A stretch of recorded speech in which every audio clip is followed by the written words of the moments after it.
የተከበራችሁና የተወደዳችሁ በዓለም ዙሪያ የምትገኙ ጣና ቴሌቪዥን ቤተሰቦች እንደምን ዋላችሁ? ለመላው የክርስትና ሃይማኖት ተከታይ ቤተሰቦቻችን እንኳን ለብርሃነ ልደቱ በዓል አደረሳችሁ እያልንና የከበረ ሰላምታችንን በያላችሁበት የምድር ዳርቻ ሁሉ ይድረሳችሁ እያልን የታህሳስ 28 ቀን 2018 ዓ.ም የጣና ቴሌቪዥን ዜናችንን ይዘንላችሁ ቀርበናል። እስከ መጨረሻው ከኛ ጋር ከቆያችሁ የምትሰሟቸውን የግንባር መረጃዎች ርዕሶቹን አስቀድመን እናስደምጣችኋለን። የአማራ ፋኖ የአንድነት ጉዞ ከወረቀትና መግለጫው ቀድሞ መሬት ላይ ታይቷል። ብልጽግናውን መብረቅ እንደመታው ያስደነገጠው የዛሬው የአፋድና የአፋባ የቅንጅት ተጋድሎ በወሎ ቤት አማራ በርካታ ከተሞችና ወረዳዎች ነፃ እንዲወጡ አድርጓል። የመቅደላው ተጋድሎ የአጅባሩና የከላላው ድል በዜናችን የተዳሰሰ ቀዳሚ መረጃችን ነው፣ ይደመጣል። የብልጽግናው ወታደር ጊዜና ሁኔታ ጠብቆ ከካምፕ ከመጥፋት ወደ ተታክሶ መውጣት ተሸጋግሯል። ፋኖን ለመቀላቀል የቸኮሉ የብልጽግናው ሰራዊት አባላት ከጓዶቻቸው ጋር ተታክሰው ወደ ፋኖ ገብተዋል። የዘመቻ መሪና ብሬን ተኳሹ ከነሙሉ ትጥቃቸው ፋኖን ከተቀላቀሉ በኋላ የሰጡት አስተያየት ደግሞ የስርዓቱን ዕድሜ ከጤዛ ያጠረ መሆኑን ያስመሰከረ ሆኗል። ዜናችን ዝርዝር አሰናድቶበታል፣ ይደመጣል። መከራና ስቃዩ ማብቂያ ያጣው የአማራ ሕዝብ በክልሉ የተከፈተውን የዘር ማጥፋት ጦርነት ተከትሎ ከአስገዳጅ የወታደር ምልመላ ከአስገድዶ መደፈርና ታፍኖ ከመገደል ለማምለጥ ስደትን ብቸኛ አማራጭ ያደረገ ወጣት ተበራክቷል። የክልሉን ማህበራዊ፣ ኢኮኖሚያዊ፣ የጸጥታ ዋስትና የፖለቲካ ቀውስ ስር የሰደደ ሲሆን ስደትን በአማራጭነት የወሰዱ ታዳጊዎች ዛሬ በአፋር ክልል የደረሰባቸውን ዜናችን ያስደምጣችኋል። ኦህዴድና ኦነግ ሳይጣሉ በቅንጅት የሚፈጽሙት ብቸኛ ስራ ቢኖር አማራውን መጥላትና ማሳደድ ነው። በኦሮሚያ ክልል የሚኖርን አማራ በማሳደድ የዘር ማጽዳት ዘመቻ የገባው ኦህዴድ ብልጽግና ዛሬም በወለጋና በጅማ የሚፈጽመውን ወንጀል ዜናችን በዝርዝር አሰናድቶታል፣ ይደመጣል። የዘመን ክስረትና የትውልድ ሁሉ መከራ የሆነው ህወሓት በአማራ ክልል ሰሜን ወሎ ዞን ራያ አላማጣና ኮረም ከተሞች የጤና ባለሙያዎችንና ካህናትን መግደሉ ተሰምቷል። የዚህን ቡድን አሁናዊ ወንጀልና ነውር የአካባቢው ነዋሪዎች አድርሰውናል። ሰዓቱ ሲደርስ እኛም ዜናውን እናደርሳችኋለን። እነዚህንና ሌሎች የተመረጡ መረጃዎችን አሰባስበን ያሰናዳ ነው የዕለቱ ዜናችን ከዚህ ሰዓት ጀምሮ ወደ እናንተ መድረስ ይጀምራል። በድጋሚ እስከ መጨረሻው አብራችሁን ቆዩ እያልን በቀጥታ ወደ ዝርዝር ዘገባው እናልፋለን።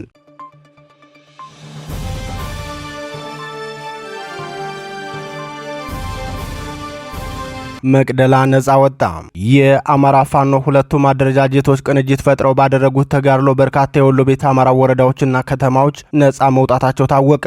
የአማራ ፋኖ ህዝባዊ ድርጅት ሸዋ ጠቅላይ ግዛት እዝና ወሎ ቤት አማራ ጠቅላይ ግዛት እዝ ከአማራ ፋኖ ብሔራዊ ኃይል አጼ ምኒልክ እዝ እንዲሁም የጎጃም ጠቅላይ ግዛት እዝ ወሰን አሃዶች በጥምረት ባደረጉት ተጋድሎ መቅደላ ከተማን ነጻ ማውጣት ተችሏል። ዛሬ ታህሳስ 28 ቀን 2018 ዓ.ም ከሌሊቱ 11 ሰዓት የጀመረው የጋራ ተጋድሎ ሁለቱም የፋኖ አደረጃጀቶች በቅንጅት ያወጁት ዘመቻ ስንታየው ማሞ ወይም ራምቦ ውጤት ነው ሲል የአማራ ፋኖ ሸዋ ጠቅላይ ግዛት እዝ አጼ አምደ ጽዮን ኮር ሚዲያና ኮሙኒኬሽን ክፍል አስታውቋል። የኮር ሚዲያና ኮሙኒኬሽን የሁለቱንም አደረጃጀቶች የተጋድሎ ውሎ ሲገልጽም በጀግናው ሰማዕቱ አርበኛ ስንታየው ማሞ ወይም ራምቦ ስም በተሰየመው አዲስ ዘመቻ በወሎ ቤት አማራ የብልጽግናውን ስርዓት ያስጨነቀ በአይነቱ ለየት ያለ የተቀናጀ ውጊያ በበርካታ የውጊያ ግንባሮች እየተደረገ ይገኛል ብሏል።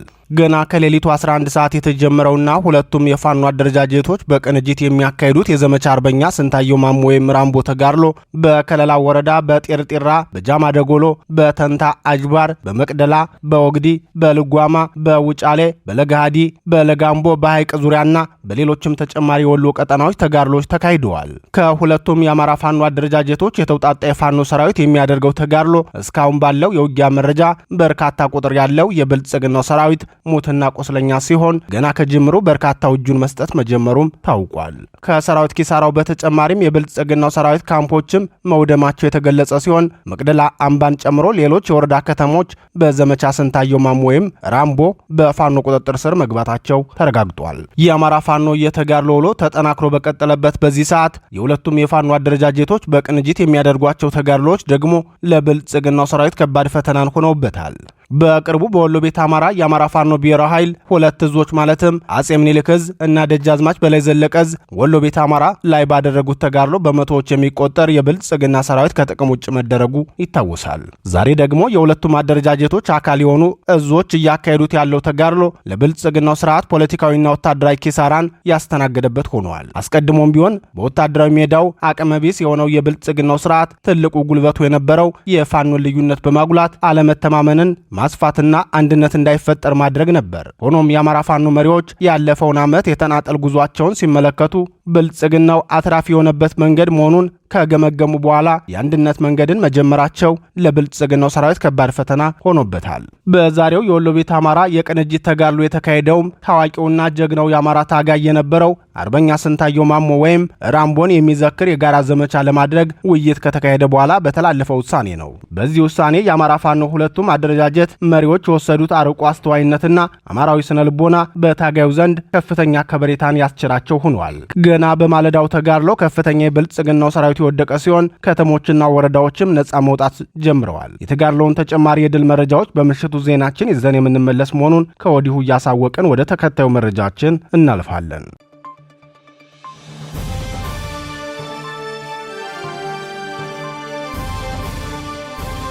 የብልጽግናው ዘመቻ መሪ ፋኖን ተቀላቀለ። የአማራ ፋኖ ብሔራዊ ኃይል አጼ ቴዎድሮስ ዕዝ 201ኛ ኮር እንዳስታወቀው የብልጽግናው ሰራዊት 6ኛ ዕዝ 602ኛ ኮር 75ኛ ክፍለ ጦር ቃኝና መሐንዲስ ኃላፊዎች ፋኖን ተቀላቅለዋል ብለዋል። በተደጋጋሚ ጊዜ ከካምፕ እየወጣ ፋኖን የሚቀላቀለው የብልጽግናው ሰራዊት 6ኛ ዕዝ ዛሬም በተመሳሳይ የቃኝ ክፍሉ ዘመቻ መምሪያና የብሬን ተኳሹ ፋኖን የተቀላቀሉ ሲሆን ሙሉ ትጥቃቸውን እንደያዙ ፋኖን የተቀላቀሉት የብልጽግናው ሰራዊት አባላት 10 አለቃ አሰግድ አስጠራውና አክሊሉ ባይነስ ይባላሉ። የአጼ ቴዎድሮስ ዕዝ 201ኛ ኮር ቃል አቀባይ ኃላፊ ፋኖ ሀብታሙ ኢየሱፍ እንደገለጸው ቢቸና ከተማ ከሚገኘው የጠላት ሰራዊት 6ኛ ዕዝ 602ኛ ኮር 75ኛ ክፍለ ጦር ቃኝና መሐንዲስ ረዳት ሲሆኑ ቢቸና ከተማ ከምሽቱ 4 ሰዓት አካባቢ አብረውት የነበሩ ጓዶቹን ክላሽ ነጥቆ በመተኮስ በጠላት ኃይል ላይ ጉዳት በማድረስ የአማራ ፋኖ ብሔራዊ ኃይል ቴዎድሮስ ዕዝ 201ኛ ኮር 64ኛ ክፍለ ጦር ተቀላቅለዋል ብለዋል። ዘመቻ መሪውና ብሬን ረዳቱ የስርዓቱን ሰራዊት ተታኩሰው ነው የወጡ ሲል የገለጸው ፋኖ ሀብታሙ ኢየሱፍ ፋኖን የተቀላቀለው ደረሰ ዋለ ሸበል በረንታ ወረዳ ሊዲና አካባቢ ቀበሌ ተወላጅ ሲሆን በሸበል በረንታ ወረዳ መርገጭ 01 ቀበሌ የሚገኘው የስርዓቱ ሚልሻ በአካባቢው ማህበረሰብ ላይ የሚፈጽመውን ዝርፊያ በመቃወም ነው ፋኖን የተቀላቀለው ሲል ተናግሯል። ይህ በእንዲህ እንዳለ የአማራ ፋኖ ብሔራዊ ኃይል አጼ ቴዎድሮስ ዕዝ 201ኛ ኮር ቃል አቀባይ ፋኖ ሀብታሙ ኢየሱፍ እኔ የወጣሁት ለሃይማኖቴ ወይም አንድ አካባቢ የአማራ ህዝብ ተወካይ አይደለም፣ እኔ የወጣሁት ለአንድ የአማራ ህዝብ መከራ ነው ሲል ተናግሯል። ፋኖ ሀብታሙ አክሎም የአጼ ቴዎድሮስ ዕዝ የሰራዊት መዋቅርና የግዳጅ ቀጠና ማቀያየር ዋናው ምክንያቱ ሁሉም ታጋይ ሁሉም አማራ የህዝብ አደራ ይዞ የወጣ ታጋይ መሆኑን እንዲያውቅ ለማድረግ ታስቦ ነው ብለዋል። አርበኛ ሀብታሙ የሰጠውን ማብራሪያ ተከታትለን እንመለስ። እኔ ለኮረብታ ህዝብ አይደለም የወጣሁት፣ እኔ ለጎጃም አይደለም የወጣሁት፣ ለጎንደር ለሸዋ አይደለም የወጣሁት፣ ለአንድ አማራ ህዝብ ተበደለ ተጨቆነ ተገደለ ብዬ ነው የወጣሁት። ለሙስሊም አይደለም የወጣሁት፣ ለክርስቲያን አይደለም የወጣሁት፣ ለአማራ ነው የወጣሁት። ከቀበሌ የወጣሁት በዛ ነው የነበርኩት። ባህር ዳር ነው ቅድም እንደነገርኳችሁ። በቃ ነገ ደግሞ ወሎ ሄዳለሁ፣ ጎንደር ሄዳለሁ፣ ሸዋ ሄዳለሁ። አማራ ገደይ ባለበት የአማራ ጠላት ባለበት ሁሉ ይጀዋጋል። ይሄን ለማድረግ ድርጅታችን መዋቅር የማስተካከል ስራ እየሰራ ነው። ጦሩን እየፈወዘ ነው። እዚህ አካባቢ የነበረው አይን አዲስ ስምሪት ሲሰጠው አልሄድም ይሏል፣ ይንቀዋል። ስለሚያውቀው አብረ መብላት አብረ መጠጣት አንድ አካባቢ ተወልደ አሁን እንደው ትንሽም ቢሆን አሁን እነሱ ሲናገር የሆነ ነገር ይሆናል ስለማታውቁኝ አዲስም ስለሆነ የሆነ ነገር እነሱ ደግሞ ባህር ዳር ሄዶ ቢያስተምሩ ይቀበሏቸዋል። እንዲህ አይነት ችግሮች ገጥመውና ለዛ ነው። ስለዚህ ጦር እየፈወዝነ ነው፣ እያስተካከልና ነው። እማኑኝ እኛ ከናንተ ፊት እንወድቃለን፣ ምንም ጥርጥር የለውም።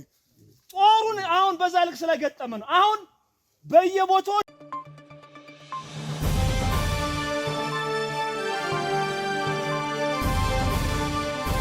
አስገዳጅ ወታደራዊ ምልመላን ሽሽት ስደት ላይ የነበሩ አማራዎች በመኪና አደጋ መሞታቸው ተሰማ።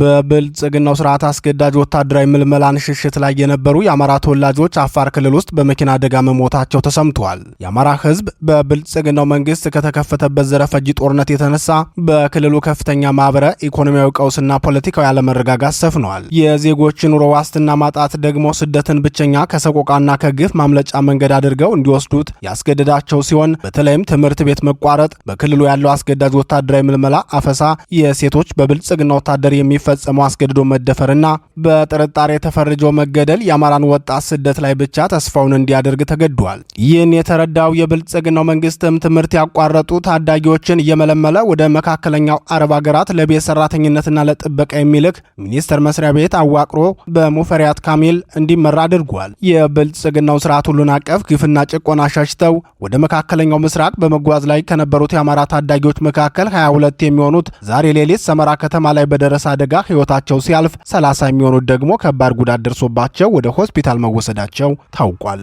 ከብልጽግናና ህወሓት ጦርነት ዘመን ጀምሮ የጦር አውድማ ሆኖ የቆየው እና አሁንም በብልጽግናው ስርዓት ግልጽ ዘረፈጂ ጦርነት የታወጀበት አማራ መልከ ብዙ መከራን እያሳለፈ ይገኛል። በስርዓቱ መደበኛ የአየር ኃይል የሜካናይዝድና የእግረኛ ሰራዊት ከሚደርስበት ግድያ በተጨማሪ በሀገሩ ተስፋቶ ስደትን ዕጣ ፈንታው በማድረግ የባህር ሲሳይና የመኪና አደጋ ተጋላጭ የሆነው ወጣት ቁጥሩ ቀላል አይደለም። ከዚህ በፊት በቀይ ባህር የሞቱትና በየመን በረሃ በስቃይ ውስጥ የታዩት የአማራ ወጣቶች ቁጥር አስደንጋጭ መሆኑ ይታወሳል። ዛሬም በተመሳሳይ ይኸው በስርዓቱ አስገዳጅነት የተፈጠረው የወጣቶች አስገዳጅ ስደት ተባብሶ የቀጠለ ሲሆን የሚደርሰው አደጋም የዚያኑ ያህል አስከፊ ሆኗል።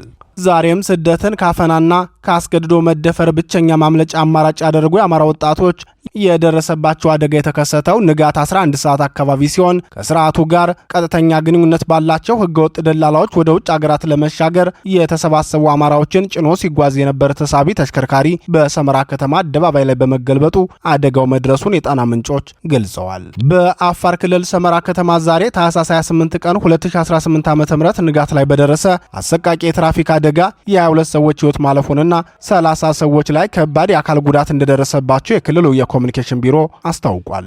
የአፋር ክልል ኮሚኒኬሽን ቢሮ ኃላፊ አቶ መሐመድ አሊ ቢአዶ ስለ አደጋው በሰጡት መግለጫ እስካሁን የ22 ሰዎች ህይወት ማለፉ የተረጋገጠ ሲሆን የሟቾች ቁጥርም ከጉዳቱ ስፋት አንጻር ሊጨምር እንደሚችል ስጋታቸውን ገልጸዋል። እንደ ኃላፊው ማብራሪያ በአደጋው በ30 ሰዎች ላይ ከባድ የአካል ጉዳት የደረሰ ሲሆን በ35 ሰዎች ላይ ቀላል የአካል ጉዳት ደርሶባቸው በአጠቃላይ 65 ተጎጂዎች በዱብቲ ሪፈራል ሆስፒታል የህክምና ክትትል እየተደረገላቸው ይገኛል ብለዋል። በአማራ ህዝብ ላይ የተጋረጠውን የህልውና ጥያቄ አንግቦ የወጣው ፋኖ ያሉትን እድሎች በሚገባ በመጠቀም አንድነቱን ቶሎ በመመስረት በህዝቡ ላይ እየደረሰ ያለውን መልከ ብዙና ግንባረ ሰፊ መከራ ማስቆም አለበት ሲሉ ተንታኞች ተናግረዋል።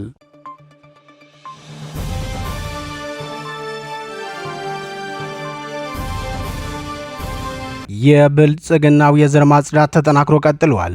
ኦሮሚያ ለኦሮሞ በሚለው የኦህዴድ ብልጽግናና የኦነግ ፖሊሲ ባለፉት 7 ዓመታት ክልሉን ከሌሎች ብሔሮች የማጽዳት ዘመቻዎቻቸውን አጠናክረው ቀጥለዋል። በተለይም የወለጋ፣ አሩሴ፣ ባሌና የጅማ ቀጠናዎችን ከአማራ ተወላጆች የማጽዳት ዘመቻቸውን አጠናክረው የቀጠሉ ሲሆን በክልሉ ምስራቅ ወለጋና ጅማ ዞን የሚኖሩ የአማራ ተወላጆች ሰቆቃ ዛሬም ተጠናክሮ መቀጠሉን ምንጮቻችን ተናግረዋል።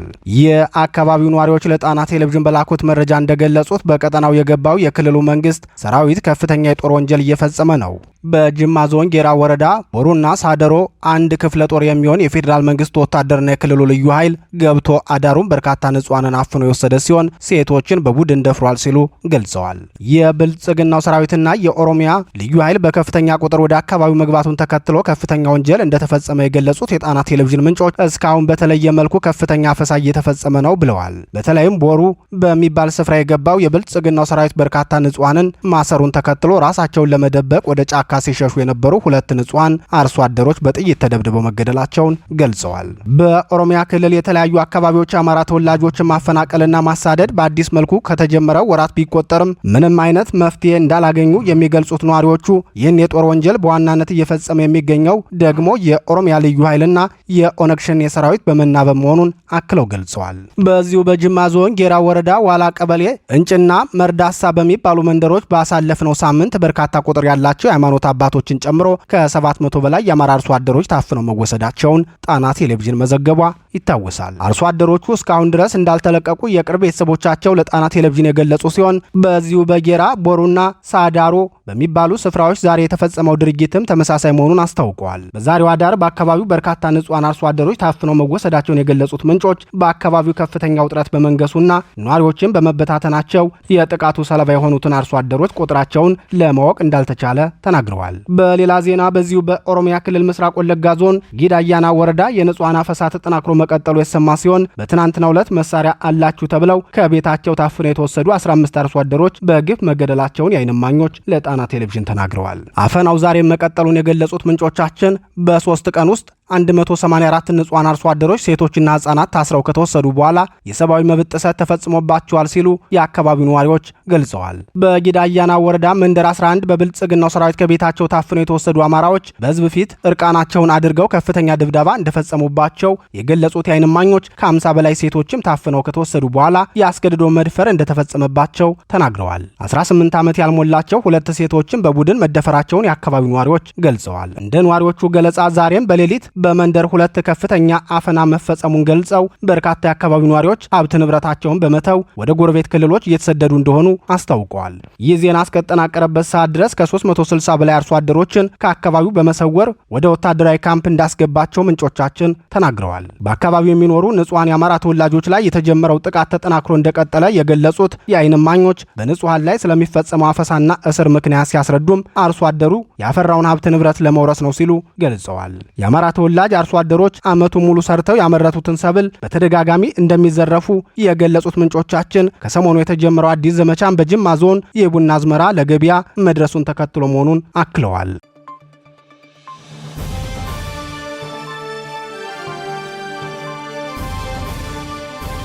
የጤና ባለሙያው በግፍ ተገደለ። በአማራ ክልል ዋግምራ ብሔረሰብ አስተዳደር ዞን ኮረም ከተማ የጤና ባለሙያ የነበሩ ግለሰብ በህወሓት ታጣቂዎች በግፍ መገደላቸው ተገለጸ።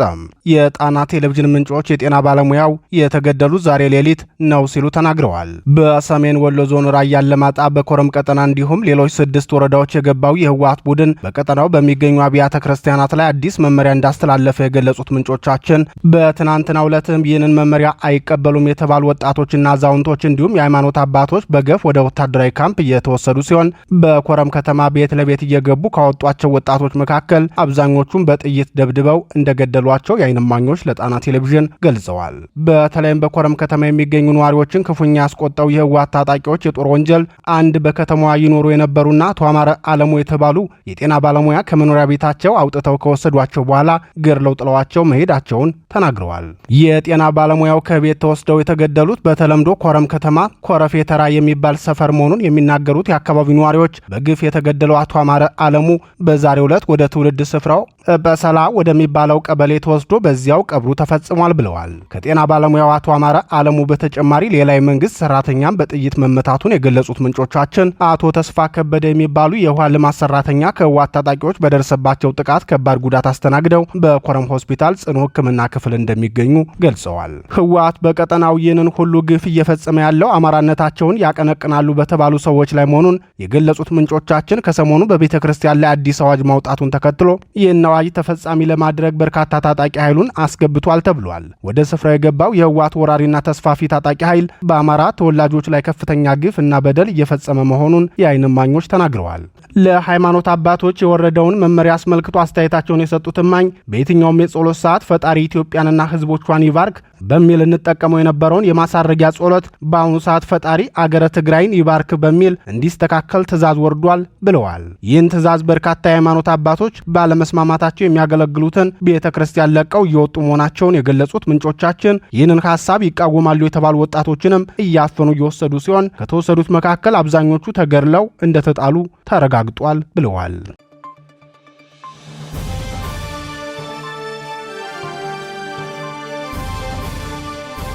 ክቡራትና ክቡራን የጣና ቴሌቪዥን አድማጭ ተመልካቾቻችን የቀን ዜናችን የተከታተላችሁትን ይመስል ነበር። በዚሁ ተሰናበትን። ጤና ይስጥልን።